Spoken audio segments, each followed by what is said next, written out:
मध्य प्रदेश विधानसभा चुनाव में बीजेपी का टिकट बंटवारे पर फैसला देखकर हर कोई दंग हुआ, जिसमें सांसदों से लेकर मंत्रियों की फौज को उतार दिया गया। जिन मंत्रियों को टिकट मिली उनको लेकर चर्चा हो रही है कि शिवराज के बाद क्या उनमें से किसी एक को मुख्यमंत्री के पद के तौर पर देखा जा रहा है। इन सब में सबसे ज़्यादा चर्चाओं में जो नाम था वो था ज्योतिरादित्य सिंधिया, लेकिन सिंधिया का नाम विधानसभा चुनाव की लिस्ट में सामने ही नहीं आया।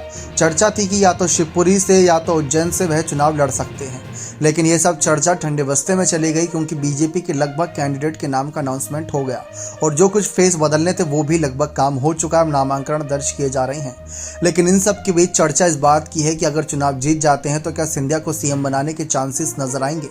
इसके पीछे की मुख्य वजह यह रही है कि जितने भी राज्यों में बीजेपी ने जोड़ तोड़ की राजनीति करी, उनमें जो नेता पार्टी छोड़कर आए दूसरी पार्टियों में यानी बीजेपी में शामिल हुए, बीजेपी ने उनको बड़ी जिम्मेदारी के तौर पर या तो मुख्यमंत्री बनाया या उप मुख्यमंत्री बनाया या इसके अलावा कोई और बड़ी जिम्मेदारी दी। लेकिन सिंधिया जब आए तो उन्हें राज्यसभा सांसद बनाकर केंद्रीय मंत्री, नागरिक उड्डयन मंत्री बना दिया गया, जबकि असल में देखा जाए तो कुछ ऐसी ही बगावत महाराष्ट्र में शिंदे ने करी थी।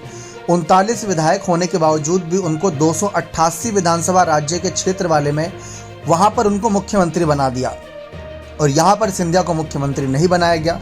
जबकि ऐसी ही कुछ चर्चा राजस्थान में थी कि अगर पायलट बीजेपी के साथ पूरी तरीके से चले आते और सरकार बनने के चांसेस होते तो सचिन पायलट मुख्यमंत्री बनते, लेकिन सिंधिया के साथ ऐसा क्यों नहीं हुआ। कहा यह जाता है कि जातिगत समीकरण की वजह से और शिवराज सिंह चौहान के विधायकों की संख्या की वजह से, क्योंकि भले ही बीजेपी 2018 में सरकार बनाने में नाकामयाब थी, लेकिन बहुमत के आंकड़े सिर्फ 7 सीट उनके पास कम थी, तो 109 सीटें उन्होंने निकाल ली थी और 116 बहुमत का आंकड़ा था, तो सिर्फ 7 सीटें कम थी, बाकी तो क्लोज टक्कर उन्होंने भी दी थी।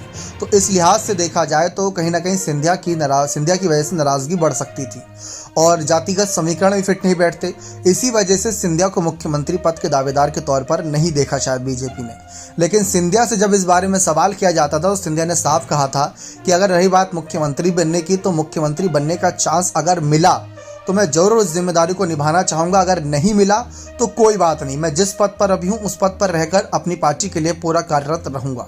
तो ये बात साफ तौर पर सिंधिया ने साफ कर दी थी। इससे कांग्रेस को भी एक बड़ी राहत मिली, क्योंकि कांग्रेस तो चाहती थी कि सिंधिया चुनावी मैदान में आए ताकि उनको हराकर उनसे बदला लिया जा सके, लेकिन ऐसा मुमकिन हो ना सका। बने रहें चैनल के साथ। बहुत बहुत धन्यवाद।